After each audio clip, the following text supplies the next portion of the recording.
So, without further ado, the Employee Engagement Company of the Year, when with the Employee Engagement Awards, and the Inspiring Workplaces North American Organization of the Year, Northwell Health. This man, David Gill, I'm delighted to be our first speaker. There's only going to ever be one first speaker.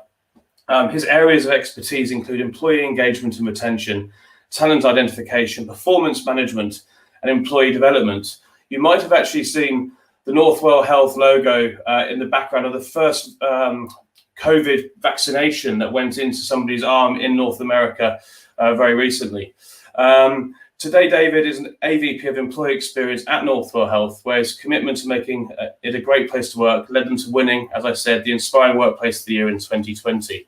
Without further ado, I'm going to welcome you, David. Hello, how are you? I'm doing well. How are you doing, Matt? I'm good. We have 5 hours to go. It's been an incredible journey so far, and I'm looking forward to the further inspiration and insight from people like yourself. How are you? How are you on the day like today? Not too bad, actually. It's actually a very good day. Little snow flurries in the morning, but it can wake you up, so it's good. It's a good day. Well, when we get storms in England, we usually have New York to thank. They usually have started there and got really bad over the Atlantic. So we've got a storm Christopher right now, and I'm pretty sure it would have started somewhere where you are. Yeah, right probably. Now. I'm going to bring in your deck and make sure we can see that properly. And if you're okay, I'm going to exit stage right and come back after you've had your talk. Excellent. Well, thank you very much, Matt. And really, I'm honored for the opportunity to come and speak at the Inspirathon. I think there have been a lot of great presentations, and I've popped in and out over the past 20 or so hours, so it's been very good. So thank you again. I should probably make note that I'm a Jets fan, and I'm doing this because we're in New York. I will return to my IW cap in a second, but go Jets, with the second worst team in the NFL. So thanks very much. Leave you to it, David.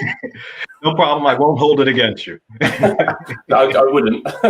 Speak soon. All right.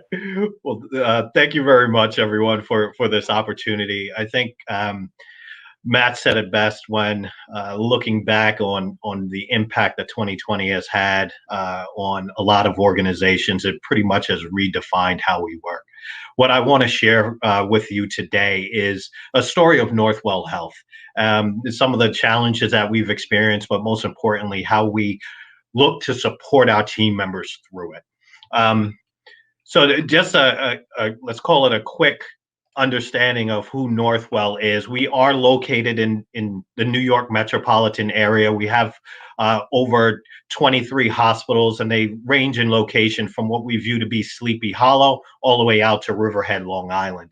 And there are about 75,000 team members. What I would point out is those 75,000 team members typically would serve and treat over 2 million patients. We hire about 10,000 team members per year, but unlike any other year in 2020, we've probably seen the most COVID patients just within the United States, where we've treated 60,000+ patients. Now, we did that in addition to receiving a significant amount of accolades, things that have been on our list of things to achieve, whether it was the Fortune 100 best companies to work, as well as Diversity Inc. So it was a year like no other, but what I would point out is that it really brings us back to where our mission is. So as you will know, and as you'll see, like many healthcare organizations, mission is critical. We know that our values and what distinguishes us from other organizations is typically how we're compassionate and really focus on caring and providing a service for the patients. But within Northwell Health, these values really became more than words on a wall. They became what we use as a decision-making approach while dealing with COVID. We also look to our promises and how we focus on our promise to our overarching brand of Northwell Health, our promise to the patients that we serve within our culture of care, and then also importantly, our promise to our team members, or our employee promise. And you can see the tagline of that in the background made for this. That rallying cry is what helped a lot of our team members get through. because we asked a very question. We know it's not going to be easy to work within a healthcare organization, and in 2020 that was the case. But are you made for this? Are you willing to make sacrifices? And what you know and what you've seen is that all of our team members did make sacrifices. They became heroes, Northwell heroes, healthcare heroes. In order for us to be able to amplify the heroic acts, we were fortunate that we took a step back over the past couple of years, really in 2019, and re-looked at what our team member experience strategy should be. And we knew it had to connect to our mission, but we also knew that the ideals of being compassionate must sort of reign true. So it really began with, what is the biggest thing that we can focus on? Well, we know that our team members' voice has to be woven into our strategy. We know that we have to create opportunities for growth and empowerment. But also, and critically important in 2020, we knew that well-being was at the center of what we were trying to achieve. And then lastly, if we think about a team member's interest to when they leave and become alumni, have they experienced a warm welcome to a fond farewell? And were they, in essence, feeling proud? What I can say is, I think about an inspiring workplace, and I think about the team members and the team members who inspire me to make heroic sacrifices. Those team members throughout 2020 did a lot. They were willing to walk into their homes and remove all their clothing because they didn't know what they would potentially be bringing home with regard to COVID. They knew that they may had to potentially stay away, uh, get a hotel, get put in a hotel, so that they can continue to care for their team members.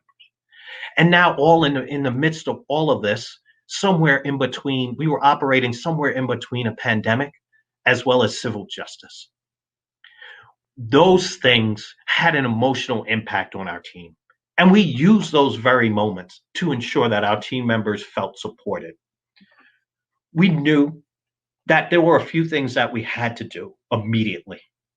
When COVID hit and we were at its peak in New York during the March-April timeframe, where we had in our facilities well over 3,200 patients at any one given time, we knew that we had to provide ongoing support. What did that mean? We leveraged the voice of our community. They were individuals who were willing and able to support us, whether it was through in-kind donations or even step out onto their porches or step out onto their balconies and cheer for our team members at 7 p.m. as well as 7 a.m. every day. We had to launch campaigns, whether it was a regional commercial spot declaring Northwell Health or healthcare heroes. We also ensured that from a digital perspective, our team members who were not fighting the day-to-day battle, which was approximately 10,000 or so, they had an opportunity to thank the ones that were making those day-to-day sacrifices through Thank You Heroes campaign. We also wanted to make sure that the support was provided at the point of care. What we found in all of our strategies is that we had to be cognizant of where our team members were providing the care and how they were going about receiving support. So we stood up tranquility spaces, as well as a dedicated 24/7 support call center that was focused purely on COVID support. One story that I want to share with you, I had an opportunity to oversee sort of the stand-up of this approach. And as we were rolling it out, I was at one of our facilities in Suffolk County in Long Island, and a team member came up to me. And we had the space set up. Usually we had wonderful snacks and let's call it tchotchkes or gifts or takeaways to encourage people to learn a little bit more about the resources that were available. She bypassed all of those things. I believe her name was Emma. She was a respiratory therapist. She looked me in the eye and said, "I really need help." After handing her the flyer, I encouraged her to make sure that she contacted the number. Also pointed out that we do have on-site EAP resources that can help her. But what she did next was probably one of the most inspiring things and spoke to the resilience of our team members. Yes, she sat down in the corner of the cafeteria and dialed the telephone number. It looked like it was a fairly brief call. Maybe it was to make an appointment. But what she did was she then stood up, fixed her mask, and went back to the unit. So when I think about inspiration and I think about how an organization can ensure their inspiring moments, it was our team members who inspired many, many more. The dedication to providing exceptional care, bar none, made this a heroic effort. And it made me to even begin to understand what the sacrifices she was making to do this, putting her emotional support, um, herself on the line so that she can provide care. That is just one of many stories that we encountered over the past year. We will even have positive, more glaring highlights, if you will, where we made sure we captured a lot of the experiences of our team members through a video diary series. One individual by the name of Christine, also out in supporting one of our facilities out in Suffolk County, Long Island. Um, she wasn't a clinician, but she found a way to support her team members and her fellow Northwellians through this process.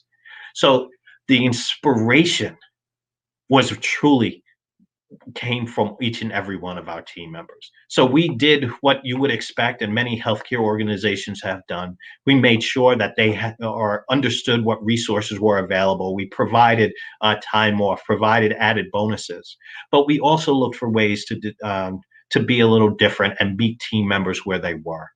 We reached out proactively to roles that were critically impacted, much like Emma, the respiratory therapist, uh, providing the role of supporting COVID.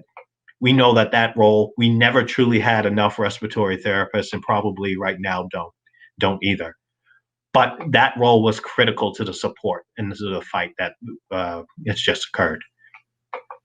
We also ensured that what you saw in terms of kneeling for social justice, we made sure that we use that as an opportunity to have a broader conversation, a conversation that focused on where are there opportunities for us as an organization to ensure that there is civility, ensure that there is equity, and ensure that there is respect for all of our team members.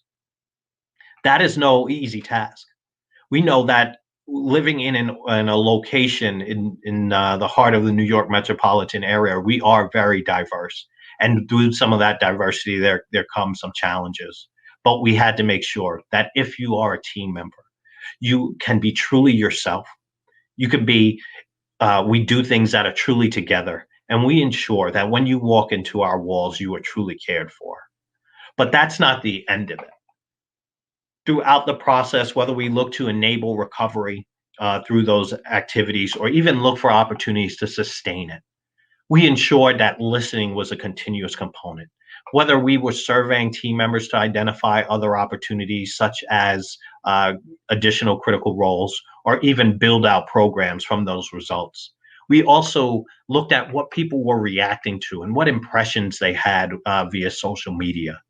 But in addition, as we think about vaccinating team members, we also used it as an opportunity to understand what are the impressions, what's the sentiment around it.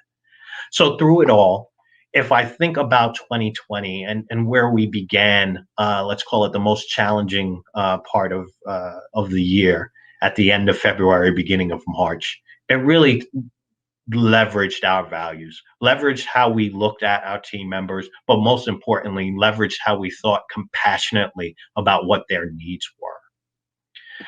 Now, I would say one of the more chilling moments in 2020 was the fact that because of COVID, we did lose 20 team members during the first surge, and countless others of our team members lost family members.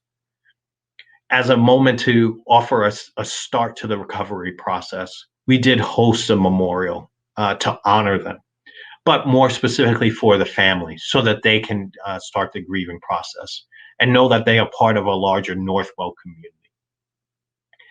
This memorial was, yes, a sad moment for many, but it also helped people understand that they, as a team member, will always have family. We will always support and provide caring and guidance.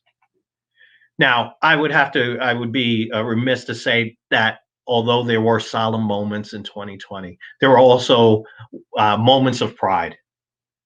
And in some cases, timing is everything. We had an opportunity to launch a Netflix series focused on 4 physicians working in Lenox Hill and Lenox Health in Manhattan, and it was a sense of pride.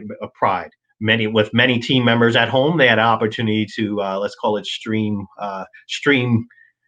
that series, but also, and this is directly to what Matt referenced, Northwell Health and this individual, a director of the intensive care unit at Northwell Health's Long Island Jewish facility, medical center, Sandra Lindsay, was the first to receive the Pfizer vaccine in the United States.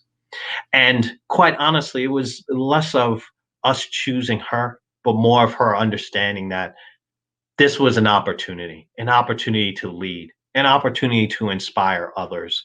And many of you may have seen her image around the world.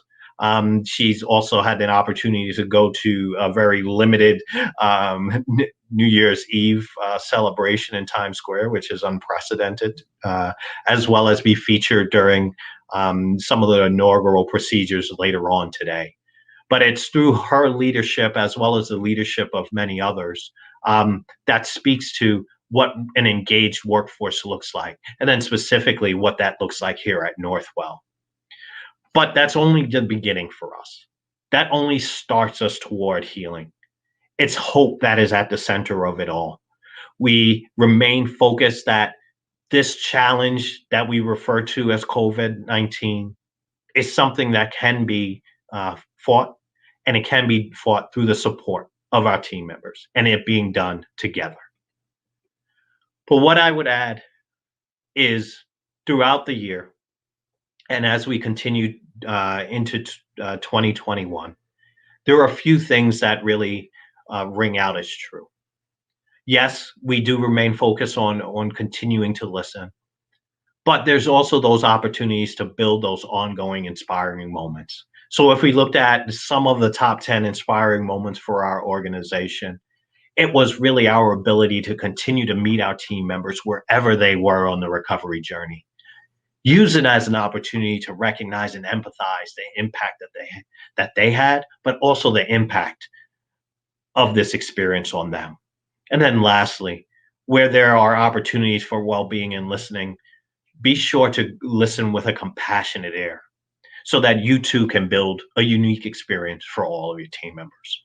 So what I will say, and again, I thank everyone for the opportunity to share a snippet of our story from 2020. The goal of creating an exceptional workforce really begins with just the strength of the workforce and their willingness to work together and inspire each other. So with that, I'll turn it back over to you, Matt, if there are any questions. I'm on mute. There we go. I'm glad I recognized that quickly. Thank you so much. I think perspective's everything. You know, we've all had challenges, but what you and your colleagues have gone through is another level. And I just want to pay our respects to the 20 colleagues that you've lost and the family members that have been lost during this pandemic. So our sympathies to you and your colleagues there. Thank you. What's next? One of the biggest challenges I think that everybody's feeling on a very personal level is who is suffering from the pandemic in those parts of the world. It's the constant shifting of deadlines. So it'll be okay by summer. It'll be okay by Christmas. It'll be okay. So it's and because the line keeps getting further away, we took the decision to not have any physical events in 2021. Just totally bin them until 2022 because it was actually impacting us negatively to try and keep putting something on that kept being pushed back. And I just wonder, how do you plan for that in the world that you're working in, which is just right at the very front line? Right. No, that's a great question. I have to be honest. There is a lot of agility required, if you will. Yeah, So we do look at what is really capable. Where are there the opportunities to hold things? If we even think about events that allow for social distancing, even if we yeah, go back to that memorial was held outside. Now, fortunately, it was in June, and we had a big tent, so it wasn't too warm for us, but we look for those opportunities for where is social distance possible. Any event that we're looking to do is probably bordering more on a virtual event, much like you. yeah. Where we do have opportunities is how are we reaching people at home? And how are we ensuring that even at a facility, someone can grab and have a mini or micro experience? And what about just the day to day of Mhm. of the of the pandemic pushing regular life back? So and burnout, I suppose. I can't. I'm trying to imagine. We say empathy is a very important part of what we do, but it's very hard to imagine the strains and stresses that your people have to deal with, and then how you put processes in place to mitigate the pressure they're under. Right. It's let's call it somewhat interesting that this year, even we're in our second, let's call it our second big surge. So although we're not seeing the same level of COVID patients within our facilities or within our practices or sort of interacting with our organization, there are separate challenges that make it a little different this year. Yeah, The day-to-day experiences are a fine balancing act. So we are taking the slew of resources and programs that we stood up, and I only listed a few highlights, and we're adjusting them to meet the needs today. yeah, We know that even subtle things are causing certain triggers, so we're taking a different approach to right. ensuring that team members still feel cared for. But it really, I think, goes back to a lot of our guiding principles, ensuring that it's the resources and a program are sort of within arm's length of a team member so that they can access it when they need it, but also continue to obtain feedback and adjust programs as appropriate. I think those are some of the bigger things. And then from just an organizational perspective, we do remain hyper focused uh, on the pandemic, including the vaccination of our team members and the Yeah. vaccination of the community. So it's a fine balance right now. Stress and burnout are a concern, but I think that the perception and why many of our team members almost felt joy when Sandra received that first vaccine. Yeah. It's that moment of hope that an end is near. So that's the hope is what a lot of us are resting our hat on. Well, your team members weren't the only one. I was watching CNN in lockdown in England and seeing that, and I felt joy seeing that too. My brother's a healthcare. He's an MD. He worked in Mass General. He's now over in LA, so he's been at the front of this too. I suppose last question, and I need to phrase it correctly. Outside of the actual world that you work in, Mhm. and thinking about the job role that you have, people in your position, you've been elevated right now.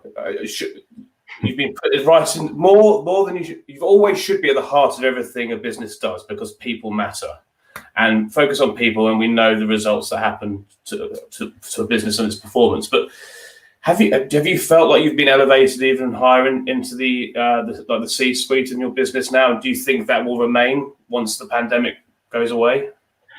I would say absolutely yes, and let me even say this. I know that many of the conversations, if you think about over the years, when within a role in HR, there's been this quote unquote sort of clamoring for a seat at the table. Yeah, Um, During the pandemic, what I watched many of my HR colleagues do, and quite honestly, I could say a lot of the work that I presented today isn't my work; it's our collective work. yeah, Um, awesome. they were the strategists, they were the executioner or the operations lead. They did several things of ensuring we had enough people to support our team members, readjusting some operational and supply chain issues. The elevation that you referenced, Matt, I think is spot on to where HR as a function was elevated because of the need for the care for team members. Many of the HR team members took on different roles just to further support. Do I see in the coming years there being an adjustment back?